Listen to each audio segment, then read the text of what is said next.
अस्सलाम वालेकुम दोस्तों। मोहम्मद फैसल अपनी नई वीडियो के साथ अपने चैनल हरकत में है बरकत में आपकी खिदमत में हाजिर हैं। और मेरे साथ मोहम्मद ताहिर खान। हाँ जी, अस्सलाम वालेकुम। क्या हाल चाल है सबके? ठीक ठाक हैं। मैं अपने चैनल हाइलाइट्स ऑफ लाइफ के साथ आप सबके साथ हाजिर हूँ, फैसल साहब। यार आज मैंने कहा आज डिस्कस कर लेते हैं ज़रा। पाकिस्तानी टीम की टेस्ट सीरीज करीब आ रही है इंग्लैंड में। और हाँ, बकौल हमारी टीम मैनेजमेंट के तैयारियां जोरों शोर से जा रही हैं। और नसीम शाह दबा हाँ, के अपने ही खिलाड़ी अनफिट किए चला जा रहा है। पहले उसने गेंद जो है आबिद अली को मारी, फिर उसके बाद उसने फवाद आलम को मारी, सरफराज को मारी। कल उसने इमामुल हक को गेंद मार दी है। तो मुझे तो लगता है ये खुद ही अच्छा 29 किया से कम करके 15 कर देगा। और अच्छा किया है। तो वैसे इमामुल का काम तो नेक काम किया और उसने। बाकी जहां तक रहा कि भाई जो तैयारियां हैं और कल जो इन्होंने वार्म अप मैच में पीसीबी ग्रीन ने जो बैटिंग की है, तो मुझे तो हम्म, यार देख के ये लगा कि जब ये बैट्समैन जो हमारे वहां टेस्ट मैच खेलेंगे, आपने वो बैटिंग पीसीबी ग्रीन में खिलाई। बहुत अच्छा किया कि जिनको आपने टेस्ट मैच खिलाना है उनको एक टीम में हाँ सही बात। एक कॉम्बिनेशन बनाने वाली बात सही। की आपने। लेकिन यार वो सोहेल खान की स्विंग नहीं खेल सके तो एंडरसन और ब्रॉड भी कैसे खेल पाएंगे? हाँ, ये तो सवाल क्वेश्चन मार्क है बहुत बड़ा। ये तो अगर आप मैच प्रैक्टिस की बात करें तो पिछला मैच तो सही गुजरा था मेरे ख्याल से। कंडीशंस थोड़ी बेहतर थी बैटिंग के लिए। तो जो आखिरी इनिंग में मेरे ख्याल से ऐसी को 200-300 के करीब रन चेस किए थे। जो भी टीम थी, टीम ग्रीन थी या टीम वाइट थी, बहरहाल बैटिंग मैंने देखी, अभी उसकी हाइलाइट्स भी देखी हैं क्योंकि वो मैच लाइव तो आता नहीं। तो उसमें तो भाई वो सिंपल स्विंग जो आउट हो रहा है, मतलब सिंपल आउट स्विंग जो होती है गेंद आगे कराने के बाद। बाबर आजम भी उस पर आउट हो गया। अजहर अली जो है वो एलबीडब्ल्यू है। वही फ्रंट फुट पे नहीं था अजहर अली, थोड़ा सा मतलब बैक फुट पे ही खेलने की कोशिश कर रहा था, पूरी तरह से पैर आगे नहीं बढ़ाया। तो वो भी एलबीडब्ल्यू हो गया। ये क्या सीन है भाई? ये तो मुदस्सिर नजर ने तो क्लियरली कह दिया पाकिस्तान के पास कोई चॉइस नहीं है बैटिंग फेलियर की इस दफा। 2 महीने पहले चले गए आप, 1.5 महीने पहले तकरीबन। ये तो मुझे लग रहा है अभी से ही सिचुएशन गंदी है। नहीं, ये लोग स्विंग से तो होंगे परेशान, क्योंकि स्विंग और सीम दोनों से परेशान होंगे। मुझे सिर्फ एक नहीं, सीम सिर्फ स्विंग से नहीं लग रहा, मुझे लग रहा है सीम से भी। ब्रॉड सीम बॉलर है ये।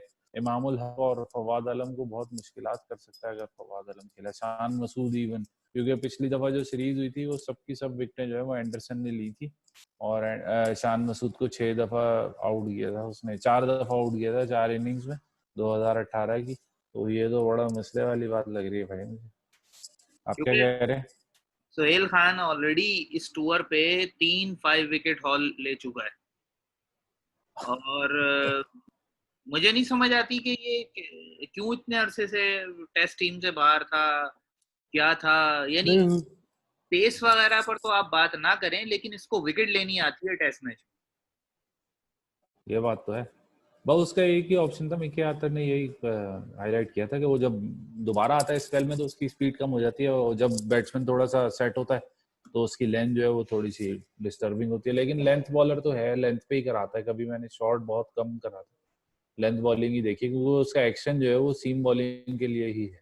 जिस तरह वो एक्शन है उसका, वो ओपन चेस समझ लें एक्शन है, तो वो सीम बॉलिंग के लिए है।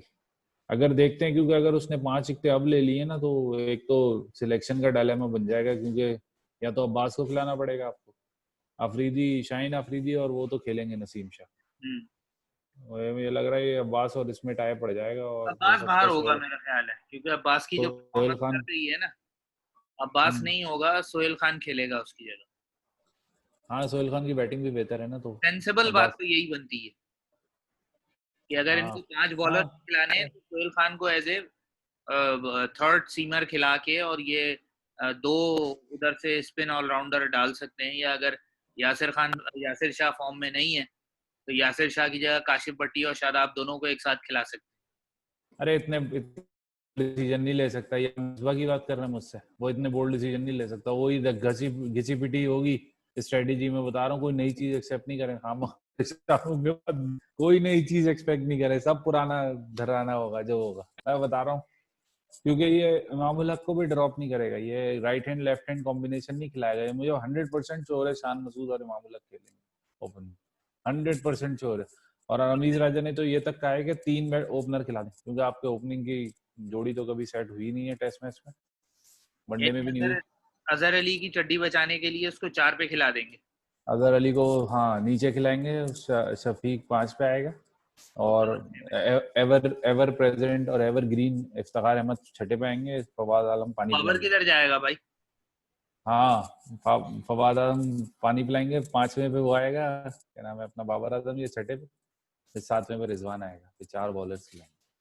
मैं बता रहा हूँ आपको, ये इतनी घटिया स्ट्रेटेजी से खेलेगा, कंफर्म घटिया। घटिया इसलिए कह रहा हूँ, लफ्ज हो सकता है बुरा लगे, लेकिन घटिया इसलिए कह रहा हूँ कि वो कंडीशंस नहीं देखते, हमारे वाले कंडीशंस नहीं देखते। जैसे आपको याद होगा शेन वॉर्न और स्टुअर्ट मैकगिल में हमेशा से कंपटीशन रहा है, वो उसका बुरा टाइम था स्टुअर्ट मैकगिल का कि वो वॉर्न के दौर में आ गया, लेकिन जैसे सिडनी का टेस्ट आता था ऑस्ट्रेलिया में 2 स्पिनर खेलते, बाकी सब जगह वो, चाहे एडिलेड में भी, एडिलेड भी बिल्कुल फ्लैट ट्रैक होता था, लेकिन सिडनी का लो बाउंस का फ्लैट ट्रैक वो होता था स्पिनिंग ट्रैक, वहां पे हमेशा 2 स्पिनर खेलते थे। या अगर कोई भी फॉरेन टीम, इंग्लैंड है, न्यूजीलैंड है, ऑस्ट्रेलिया, वो जब भी एशियन कंडीशन में आते हैं 2 स्पिनर जेन्युइन लेके आते हैं, कुछ भी हो जाए, और उनको खिला भी देते, क्योंकि वो विनिंग कॉम्बिनेशन एक अलग चीज होती है। यानी आप पीछे से 10 मैच जीत के आए हो, कोई मसला नहीं, लेकिन जब आप सामने आओ और ग्राउंड में खड़े हो, पिच पे खड़े हो के आप देखो पिच को, तो उस वक्त आपको वो कॉम्बिनेशन खिलाना है जो उस विकेट पे साजगार हो। हमारे वाले ये नहीं सोचते। आपने सिलेक्शंस के डायले में देखे ही हैं, क्या क्या सिलेक्शन हुई हैं प्रीवियस दौरों में और क्या क्या होती रहेंगी। हफीज जो है वो स्टेन के खिलाफ अच्छा नहीं खेलता था, हफीज मुसलसल खेलता रहा। दूसरे मुल्क वाले 4 से 5 इनिंग्स में पता मतलब देख लेते हैं कि ये बैट्समैन इस बॉलर को खेल सकता है। बेसिकली जो देखा जाता है ना, वो देखा जाता है टेस्ट ओपनिंग का मटेरियल किस में है। वो ये नहीं देखते कि आपने 5,000 रन डोमेस्टिक में बनाए या 10,000 रन बनाए, वो देखते टेक्निक के एंडरसन को, वो वहां से पेपर वर्क करके आएंगे या होमवर्क करके आएंगे कि ये टेस्ट टीम में ये ओपनर एंडरसन ब्रॉड को खेल सकता है, नहीं खेल सकता, खेल सकता है तो सही है। उसको जैसे उसको अभी पाकिस्तान खेल रहा है, वो वॉर्म मैचेस में ही देख लेंगे कि वो हमारे बॉलर्स की सीम नहीं खेल पा रहा, तो वहां पे जाके क्या खेलेगा एंडरसन ब्रॉड को, या आप समझ लेंगे जो आर्चर की पेस वगैरह को कैसे खेलेगा। इस तरह के डिसीजन नहीं लेते, देखिएगा। क्योंकि मुझे तो ये फिक्र इस बात की है ना कि सोहेल खान की 100 विकेटें भी नहीं है और एंडरसन और ब्रॉड की मिला के को 1100 विकेटें हैं टेस्ट मैचेस में। एंडरसन और ब्रॉड का कोई कंपैरिजन ही नहीं है, सीधी सी बात तो ये। कैसे जो है वो मैनेज करेंगे, क्योंकि सोहेल खान तो बहुत, आप कह लो कि लंबी चौड़ी सीम स्विंग नहीं कर रहा था, बहुत छोटी स्विंग करा रहा था और स्लिप में कैच दे रहे थे, स्लिप में या कीपर को। अच्छा, हमारे वालों को, या एक क्रिकेटिंग पॉइंट ऑफ व्यू से बात करूं, अगर जैसे मुरलीधरन था, मुरलीधरन एक लेजेंड था, विकेटें भी ली उसने उस दौर में, 800 विकेटें टेस्ट मैच में लेना कोई आसान काम नहीं। लेकिन अगर आप देखें ना, तो अब जो करंट सिनेरियो चल रहे हैं उसमें अगर आप थोड़ा सा एनालाइज करें इस चीज को, तो कोहली ने एक स्ट्रेटेजी ये रखी है कि वो फिंगर स्पिनर टेस्ट में खिला रहा है और रिस्ट स्पिनर वनडे में खिला रहा है। समझे मेरी बात? सही। क्यों खिला रहा है? फिंगर स्पिनर कम स्पिन करेगा गेंद को, विकेट टू विकेट चांसेस ज्यादा हैं लेने के, बैट्समैन को खिलाने का ज्यादा मौका है उसमें, एक्यूरेट रहने का ज्यादा मौका है। ये 3 पॉइंट है। वनडे में बैट्समैन ऑलरेडी पागल हुए वो होते हैं कि रन बनाने, तो वो अटैक ऑलरेडी खुद ही करने शुरू कर देते। टेस्ट मैच में जो आपकी जो कहते हैं ना चैनल बॉलिंग समझ लें या लेंथ बॉलिंग समझ लें या एक्यूरेट बॉलिंग समझ लें, उससे नुकसान ये होता है कि बैट्समैन रन नहीं बना पाता, और जब रन नहीं बनाते आज के दौर के बैट्समैन, तो वो सोचते हैं कुछ अटैक करते हैं, आउट हो जाते हैं टेस्ट मैच पे। वनडे में ऑलरेडी मोड होता है अटैकिंग, उसमें रेस स्पिनर खिलाने का एक तो ये फायदा होता है कि चले अगर कभी रन बढ़ भी जाते हैं वनडे में, क्योंकि विकेट अगर ऐसी होगी जिसपे रन बन रहे हैं, तो रेस स्पिनर आपको हर हाल में विकेट लेके देगा, लेते हैं नॉर्मली। ये उसने कब चेंज किया? उसने ये क्राइटेरिया चेंज किया 2017 में, थिंकिंग कैप्टन मूव। चले जीता नहीं वो चैंपियंस ट्रॉफी, इसी वजह से कि वो रविंद्र जडेजा को और अश्विन को रन बहुत पड़ गए थे, जीता नहीं चैंपियंस ट्रॉफी। लेकिन वर्ल्ड कप अगर आप देखें तो वर्ल्ड कप में कोई भी टीम इंडिया के करीब नहीं आ सकी। इंग्लैंड ने तो बिल्कुल ही फ्लैट ट्रैक बना दिया था, और उस मैच में बेन स्टोक्स ने लिखा भी है कि कुछ सीन था कि ना जीतने का, लेकिन अगर वो देखें आप उसमें तो कम्प्लीटली शट कर दिया था कौन था लेफ्ट आर्म स्पिनर कौन है, ये था ना कुलदीप यादव, उसको बिल्कुल नलिफाई कर दिया था इंग्लैंड ने, क्योंकि विकेट फ्लैट थी, धूप बहुत तेज निकली हुई थी, गेंद स्पिन हो नहीं रहा था और पहली बैटिंग इंग्लैंड की थी, तो उसमें वैसे भी चांसेस कम होते हैं कि गेंद स्पिन हो। ये देखें मेजर फर्क है, फर्क मैं बता रहा हूँ कंडीशन। आपको टेस्ट जीतने के लिए कॉम्बिनेशन क्या छोड़ना है, आपको 11 प्लेयर खिलाने जो 5 दिन खेलें या 4 दिन, जो भी होते हैं 4 दिन या 5 दिन खेलें, और उसमें रिजल्ट ओरिएंट करें। टेस्ट मैचेस जो ड्रॉ कम हो रहे हैं वो इसीलिए हो रहे हैं, एक तो बैटिंग की फ्रेटिलिटी आपको पता चली गई है, बैटिंग तो वो अब इतनी टेम्परामेंट की रही नहीं, बॉलिंग जो है वो थोड़ी सी आगे की तरफ जा रही है। मैं देख रहा हूँ मतलब पिछले कुछ टेस्ट मैचेस में, चाहे वो बैट्समैन का फॉल्ट है, लेकिन बॉलर्स मेहनत ज्यादा कर रहे हैं विकेट लेने के लिए पहले। तो ये यूएई का मैच तो है नहीं कि आप पहले दिन, दूसरे दिन, तीसरे दिन, चौथे दिन मरे रहे, बिल्कुल डेड एंड बरीड रहे टेस्ट मैच, अचानक से 5वें दिन जो है वो मैच में जान आ जाओ, विकेटें गिरना शुरू हो जाए। ये तो पहला सेशन हर टेस्ट मैच में डिसाइड कर देगा पाकिस्तान जीत रहा है नहीं। बिल्कुल ये सीन है। आप क्या कहते हैं? ऐसा ही है यार, मुझे तो भाई इनकी जिस तरह की बैटिंग थी, और मुझे तो यही अंदाजा हुआ कि ये अभी भी तैयार नहीं है।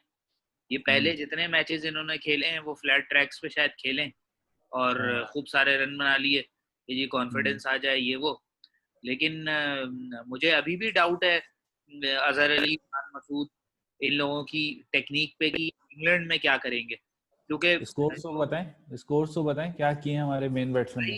हाईएस्ट बाबर आजम था 32 रन, अगर आप स्टैटिस्टिक्स निकाल लूं, कल मैंने वो भी गेम में बॉलर जो है वो तकरीबन करा चुका होगा 12-16 ओवर उसके बाद आया। बाबर आजम ने 32 बनाए हैं और हमारे नंबर 1 विकेट कीपर बैट्समैन ने 18 रन बनाए हैं, और शादाब खान ने 11 बनाए हैं, शान मसूद ने 9 बनाए हैं और असद शफीक ने 9 बनाए।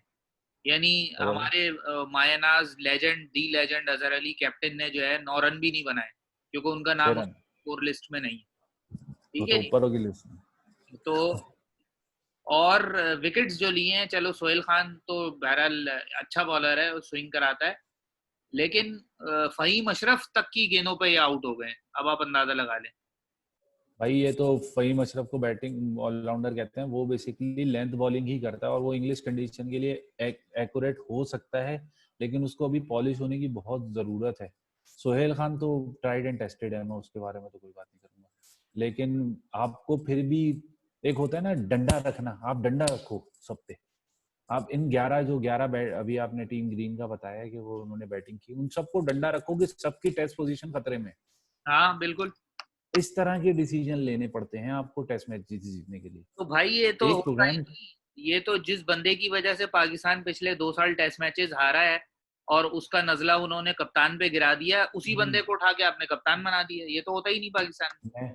मैं तो आपको, अभी आपने बात शुरू की, मैं आपको एक बात बताऊं, मैं अभी नेक्स्ट कुछ दिनों में एक सेशन करेंगे, टेस्ट मैच खत्म हो जाए, मैं आपको कुछ स्टैट्स निकाल के दूंगा कि मैं बार बार कैप्टनशिप के ऊपर क्यों फोकस करता हूं, या कोई भी बंदा या कोई भी बोर्ड कैप्टनशिप पे क्यों फोकस करता है। मैं उसके स्टैट्स निकाल के जरा आपको दूंगा, आपको पता चले या देखने वाले को पता चले कि मुझे और आपको किस हद तक क्रिकेट के बारे में नॉलेज है। सिर्फ ये नहीं कि रन और बैटिंग चीजों पे नॉलेज का भी पता चले, और उन लोगों को थोड़ी सी गेन करने का भी मिले कि गेन हो रही है कोई चीज हमें इन सेशन, इन विकेटों पर, जिन विकेटों पे, क्योंकि ये डार्बी पे खेल रहे हैं ये इस वक्त। डार्बी जो है वो इतना मैच देखें तो इतनी ग्रीन विकेट होती है, सीन करे, लेकिन हमारे एवरेज बॉलर फहीम अशरफ ने उस पर विकेट जो है वो आराम से ले ली। मैंने देखा इतने आराम से उसने आउट किया है असद शफीक को, लग ही नहीं रहा था कि एक 70 रन टेस्ट खेलने वाला बैट, इतने आराम से। इसी तरह उसने रिजवान को ऐसे बोल्ड किया जैसे किसी बच्चे को मतलब गली गया। एवरेज सीम बॉलर 85, 83, 82 इस तरह बॉलिंग कर रहा हो, इससे ज्यादा नहीं कर रहा हो। हाँ, अगर आप एंड पे देखें तो नसीम शाह एग्रेसिव बॉलिंग करेगा, और मेरे ख्याल से कुछ प्लेयर होते हैं कि वो हैंड पिक नहीं है, नसीम शाह सही पिक हो गया, अभी तक जस्टिफाई कर रहा है वो चीज। जो सबसे ज्यादा टेंशन की बात ये है कि हमारी जो बी टीम है उसमें फवाद आलम को डाला, यानी फवाद आलम आप खेल रहे प्लेइंग 11 में नहीं, आपकी टीम ग्रीन में नहीं है, टीम वाइड में फवाद आलम। हाँ, अब आप देख लें मेरी बात, मैं कोई आइडिया नहीं है मेरे पास, लेकिन मैं फिर भी देखें 1 महीने पहले बता चुका हूँ आपको ये चीज कि और कुछ होने वाला है, कुछ हो। सरफराज को उन्होंने भी टीम बी अपने फेवरेट इफ्तिखार अहमद को भी टीम बी में डाल दिया। मुझे लग रहा नहीं खेलेगा, क्योंकि ये हो सकता है अभी भी चांसेस हैं कि शादाब को खिला ले हम्म। और टेस्ट मैच, हम्म। और ये 3 फास्ट बॉलर 2 स्पिनर्स के साथ जाए। इस बार की इफ्तिखार भी शायद ना खेले, हम्म। इफ्तिखार ना ही खेलेगा, क्योंकि हो सकता है भी कुछ पता नहीं, लेकिन ये कुर्बानी का बकरा बनाने के लिए ऐसे प्लेयर्स को खिला देंगे, टेस्ट मैच हार जाएंगे तो फिर वापस इफ्तिखार को ले आएंगे कि भाई हमारे पास यही बेस्ट रिप्लेसमेंट है। अच्छा, स्टेबिलिटी। एक चीज रिप्लेसमेंट से मैं कल कल सोच रहा था कि हमारे पास हर प्लेस के लिए रिप्लेसमेंट है, लेकिन हमारे पास एक प्लेस के लिए रिप्लेसमेंट नहीं है।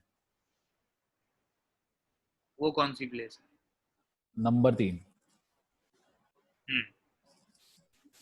नंबर 3 पे ना बाबर आजम खेलेगा टेस्ट मैच में, अच्छा हाँ। नहीं खेलेगा टेस्ट मैच। फवाद आलम को मैं इसलिए डर रहा हूँ कि ये पहले टेस्ट मैच या दूसरे टेस्ट मैच में अजहर अली नाकाम होता है, और मुझे लग रहा है उसकी कोई कोई प्रिपरेशन नहीं है, कोई उसके स्कोर नहीं है। अगर वो नाकाम होता है तो ये तीसरे टेस्ट आलम को बकर बना सकते हैं बल्कि हम्म। तीसरे नंबर पे खिला देंगे। अजाइन तो ये सीन इसलिए कह रहा हूँ कि बाबर आजम, असद शफीक, रिजवान और ये इस तरह की पोजीशन अब नहीं होंगी, वो वहीं की वहीं रहेंगी, अपने आप को नीचे ले गए और फवाद आलम को खिला दे। ऐसे ही है, ऐसे ही है। मुझे ये लग रहा है। आपको आपको इसलिए थोड़ा सा 1 महीने पहले से बता रहा हूँ कि मेंटली तैयार हो कि तैयार रहना है इन चीजों के बारे में बात करने के लिए।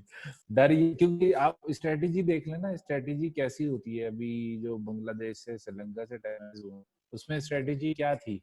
होम खेल रहे थे ना आप, हम्म। है ना, आपके ओपनर्स परफॉर्म कर रहे थे, सब कुछ सही चल रहा था, अजहर अली ने सेंचुरी दी, कराची सब सही चल रहा था। जब आप जीत रहे होते ना, जब आप टेस्टिंग करते, आपको फवाद आलम को उधर खेलना था ताकि उसके पास टेस्ट मैच का कॉन्फिडेंस वापस आए। अगर आपका फ्यूचर देख रहे हैं, अगर आप नहीं देख रहे फ्यूचर, तो आप खिलाएं, जो रट है आपकी आप खिलाएं। अब श्रीलंका के खिलाफ जीत चुके थे, बांग्लादेश इतनी मजबूत ऑपोजिशन नहीं है, अगर आप अवे सीरीज में देखें है मजबूत, लेकिन अवे सीरीज में इतनी मजबूत ऑपोजिशन नहीं है। अब फवाद आलम को एक टेस्ट दे देंगे, जा यार चल एंजॉय कर, कराची का नहीं टेस्ट नहीं, मैच था, उसको असल में लाहौर का टेस्ट। बनाने के लिए टेस्ट मैच नहीं देना उसको, सिर्फ हुज्जत खत्म करने के लिए देंगे टेस्ट। हाँ देखो हमने तो खिलाया, इसने परफॉर्म ही नहीं किया, अब हाँ। ये खत्म हो गया, इसको निकालो। और ये इंग्लैंड पाकिस्तान के 2 टेस्ट मैचेस जो हैं साउथहैम्पटन में, तो दोनों ड्राई विकेट जैसी पहली टेस्ट मैच थी ना वेस्ट इंडीज की, मुझे लग रहा है ड्राई विकेट होगी, पता नहीं यार। चांसेस पाकिस्तान के मैं बता रहा हूँ 60% है टेस्ट सीरीज जीतने के, लेकिन ये अपनी हरकतें ऐसी करेंगे कि इतनी खास सिलेक्शन करेंगे पहले टेस्ट मैच में कि प्रेशर आ जाए, फिर प्रेशर में ये उल्टे सीधे फैसले करेंगे। हम्म। ये मेरी शुरू से प्रेडिक्शन इसलिए है कि हमने हमेशा अवे सीरीज को या अपने आप को एक चीज के लिए तैयार नहीं किया कि यार ये सीरीज मेरे लिए फाइनल है, मुझे इसमें परफॉर्म करना है, अगर नहीं करूंगा तो मैं रिटायर। बिल्कुल। क्योंकि माइकल क्लार्क, ग्रैम स्मिथ, ये सब जो है 34-34 साल में रिटायर हो गए थे। अजहर उस एज के करीब आ चुका है। अगर ये इस सीरीज में परफॉर्म नहीं करता तो एक चीज मैं, जरा मेरी चिड़िया बता रही है, एक चीज मैं आपको बता दूं कि शान मसूद इस साल के एंड तक टेस्ट का कप्तान हो। हाँ, उसको ही बनाएंगे फिर ये। हाँ। अच्छा अच्छा, उन्होंने पापड़ तलने के लिए वाइस कप्तान बना के रखा है एक अरसे तक, फिर बाबर आजम को वाइस कप्तान बना दिया अब टेस्ट मैच का। उस बेचारे को, जो मुझे लगता है थोड़ा सेंसिबल आदमी है वो, अगर कैप्टनशिप मिलती तो वो थोड़ा और अपनी परफॉर्मेंस को रेस करता। बहरहाल ये तो मेरे सोचने की बात है, उन लोगों के सोचने में तो जमीन आसमान का फर्क है। ये टॉपिक हम मेरे ख्याल से यहीं पे एंड करें। हाँ, यहीं रोकते हैं, अगले टॉपिक पे हाँ, आते हैं। अगला टॉपिक तो बहुत सिंपल सा है भाई, और बहुत छोटा सा टॉपिक है। तीसरा टेस्ट मैच शुरू हो गया, हम्म। और एक दफा फिर वेस्ट इंडीज ने जो है ना वो, मेरे ख्याल से तो एडवांटेज दे दिया इंग्लैंड को। विकेट ली शुरू में, लेकिन एडवांटेज दे दिया। मुझे लग रहा है वेस्ट इंडीज को 2 दिन बारिश है, आज के दिन और मंडे के दिन तकरीबन पूरा दिन बारिश होती रहेगी, जो चांसेस हैं अभी तक। तो देखें, अगर हो सकता है वेस्ट इंडीज एक ही दफा बैटिंग करे और इतने स्कोर कर ले, क्योंकि तीसरे दिन बैटिंग आसान होगी, यानी संडे संडे को पूरा दिन। तो देख। अगर इंग्लैंड आउट हो जाए आज किसी तरीके से, हम्म। पहले तो तो इंग्लैंड का आउट होना तीसरे दिन जरूरी है। बैटिंग। हाँ, मुझे लग रहा है सुबह में आउट हो जाएंगे इंग्लैंड वाले। बटलर की बैटिंग देख के ना मुझे टेस्ट मैच से चिढ़ होने लग जाएगी, जिस तरह वो बैटिंग कर, अजीब बल्ला इधर जा रहा है, पैड उधर जा रहा है। अरे भाई खेलना है तो सही तरह से और खेल। इंग्लैंड ने तो ये कुछ पढ़ा दिया।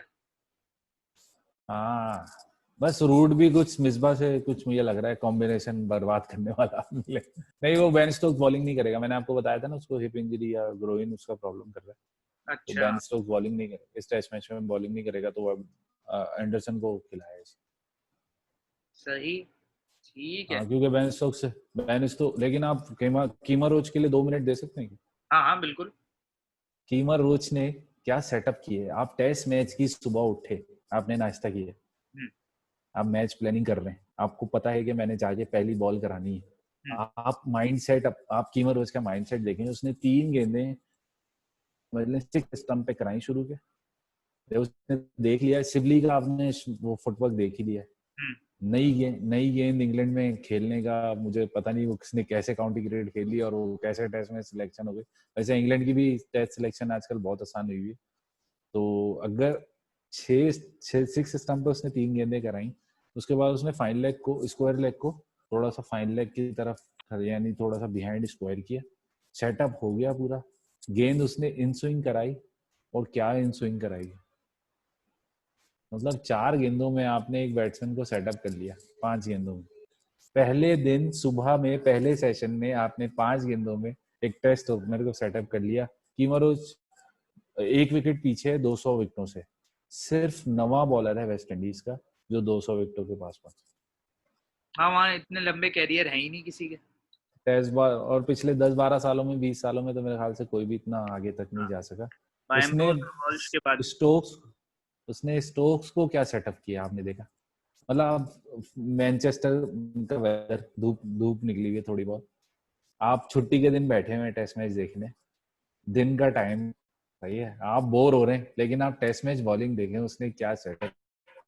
उसने स्टोक्स को, उसकी लेंथ, और बेस्ट बॉलर है वो लेफ्ट हैंडर का, स्टोक्स को वाइड ऑफ द स्टंप गेंदे कराता रहा, यानी जब बॉलिंग स्ट्राइड में था तो स्टंप से थोड़ा हट के गेंदे कराता रहा। और जो उसने सेटअप बॉल की जिसपे वो बोल्ड हुआ है, और स्टोक्स अपनी हिप की इंजरी की वजह से या ग्रोइन की वजह से फुल स्ट्राइड नहीं ले रहा बैटिंग में। उसने सब गेंद जो कराई है, जो सी है, अगर आप उस रिप्ले जरा देखें तो आपको लगेगा कोई मैजिशियन था, मैजिक बॉल। मतलब वाइड ऑफ द स्टंप से करा रहा था, क्लोज टू द स्टंप आया, सीम ऐसा फील करा रहा था कि बाहर जाएगी, और क्या हुआ है, ओह मजा। मतलब आप देखते हैं ना टेस्ट मैच बॉलिंग, हमने तो पाकिस्तान में पले बड़े, हमने तो टेस्ट मैच बॉलिंग के पाइनियर थे, तो हम देखा यार शोएब अख्तर को या दूसरे वकार यूनुस वगैरह को कि किस तरह सब करते हैं, अजीब बेहतरीन किस्म का सेटअप था, मजा आ गया, दिल उस खुश तरह हो की बॉलिंग देखने का तो मजा आता है, या जिस तरह मोहम्मद आसिफ की बॉलिंग देखने का मजा आता था, हाँ। तो नहीं हर वो बॉल तो में लगता था कि अब विकेट गई। खास पार्ट भाई, मुझमें मामला AB de Villiers, Michael Clarke, Ricky Ponting, कौन था जिसने तारीफ नहीं, केविन पीटरसन, हाँ वो तो बनी था उसका, वो तो मजे की बॉलिंग, मजा आ गया, सीरियसली मजा आ गया। लास्ट टॉपिक, हाँ जी। आज से कुछ दिन पहले जो है ना, एक legend of the game of spinner वो रिटायर हुआ था 2014 में, I guess, Muralitharan. Muralitharan, sir Muralitharan. Sir Muralitharan, मैं मुझे तो हाँ ऑलवेज बिल्कुल, नो इन डाउट। चंद लोगों को, हाँ सर मुरलीधरन, सर सचिन तेंदुलकर, मैं इन लोगों को ऑलवेज सर कहता हूँ। हाँ सर, बिल्कुल, क्योंकि 800 विकेट लेना भाई किसी के बस का काम नहीं है। हाँ और उस दौर में, जिस दौर में टेक्निक्स इतनी हाई नहीं थी बॉलिंग की, मतलब आप बैट्समैन की रिव्यूज नहीं देख सकते थे कि कहाँ बैट्समैन कमजोर है कमजोर नहीं है, 800 विकेट्स लेना उस दौर में, जिस दौर में ऑस्ट्रेलियन अंपायर अंपायरिंग भी करते थे बिल्कुल। और वन साइडेड अंपायरिंग करते थे, और कई उस दफा दौर में हमने 800 विकेट। हाँ, कई दफा उसके एक्शन को उन्होंने कंट्रोवर्शियल करार दिया, कई कंट्रोवर्सीज खड़ी हुई ऑस्ट्रेलिया में उसकी बॉलिंग के ऊपर। रॉस एमरसन, डैरल हेयर, ये सारे लोग जो थे वो पीटर पार्कर, ये सब नफसियाती मरीज थे। अब ये एक तरह का रेसिज्म था भाई उनको, कि एशियन टीम आके यहाँ क्यों जीत रही है या विकेटें क्यों ले रहे हैं, मुझे तो ये क्लियरली लगता है। हाँ बिल्कुल। आप पाकिस्तान पाकिस्तान के खिलाफ टेस्ट मैच के डिसीजन देख लें, 96 के टूर के, 99 के टूर के, 2005 के टूर के टेस्ट मैच डिसीजन देख लें, तो लगेगा कि वो तो बिल्कुल काउंटी की अंपायरिंग हो रही है। 200 रियाल 200 पाउंड दिए हैं उसको, और उसने खड़ा होना, वो बेजार होकर खड़ा हुआ है, उसने हर हाल में जैसे भी हो डिसीजन देने। मतलब आप एक चैंपियन बॉलर, यूनिक एक्शन, बाद में आईसीसी वही अगेन रेगुलेटरी बॉडी की जो ना वो नहीं है। आईसीसी बस एक पैसा कमाने की ऑर्गेनाइजेशन है। आप अपने पास इतनी टेक्निक्स तो रखोगे, किसी अब शोएब अख्तर, मुरलीधरन, लसित मलिंगा, ये सब यूनिक बॉलर हैं। पॉल एडम्स जैसे था साउथ अफ्रीका का, ये यूनिक बॉलर्स हैं। आपके पास स्पेस होनी चाहिए, बिल्कुल हम लोगों को अकोमोडेट कर सको। ये फुटबॉल थोड़ी है जो आपने पैर से खेलनी है।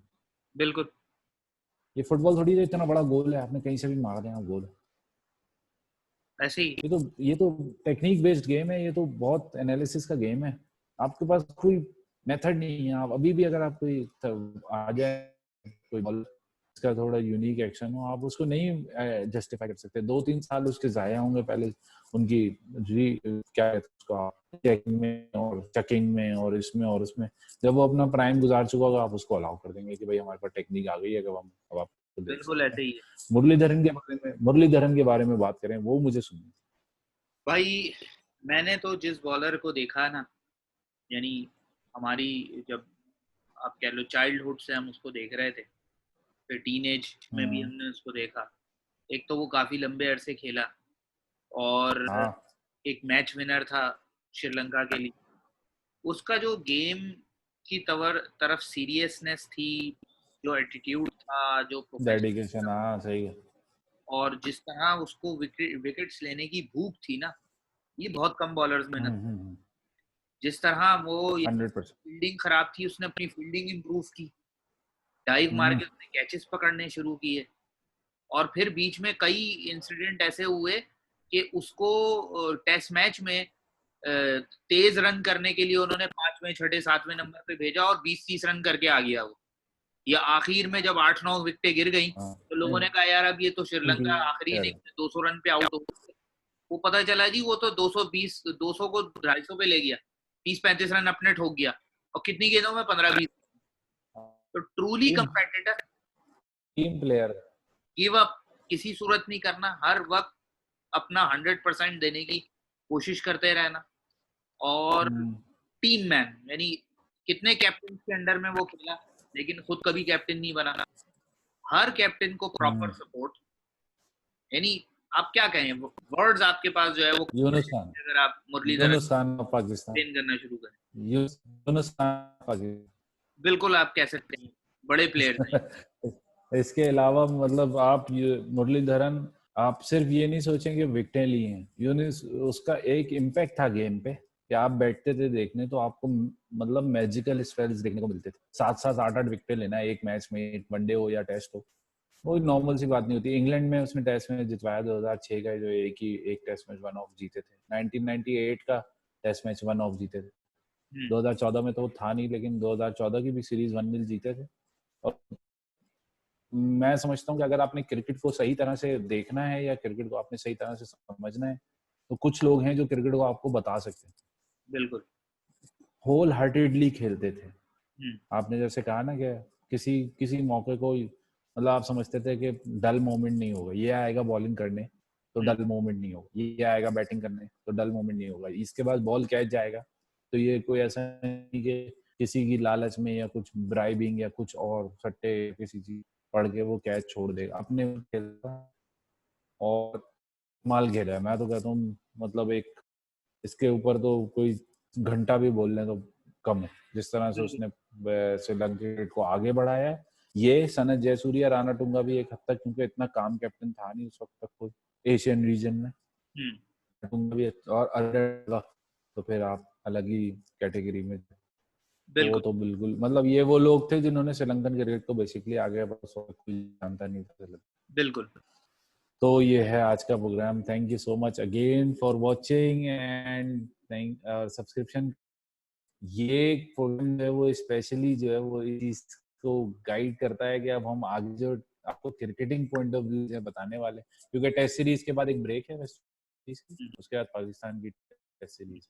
उस दौरान हम 2 या 3 सेशन अरेंज कर रहे हैं जिसमें टेक्निकलिटीज बतानी है कि किस तरीके से मैचेस जाते हैं या किस तरह से एक टेस्ट मैच का टोन बनता है। फैसल साहब, थैंक यू सो मच। बिल्कुल, इंशाल्लाह सेशंस करेंगे। तो व्यूअर्स, सबसे पहले तो आप लोगों का थैंक यू, आप लोग हमारी वीडियोस को लाइक कर रहे हैं और इन वीडियोस में जो है वो काफ़ी सारे व्यूज़ हमें आ रहे हैं।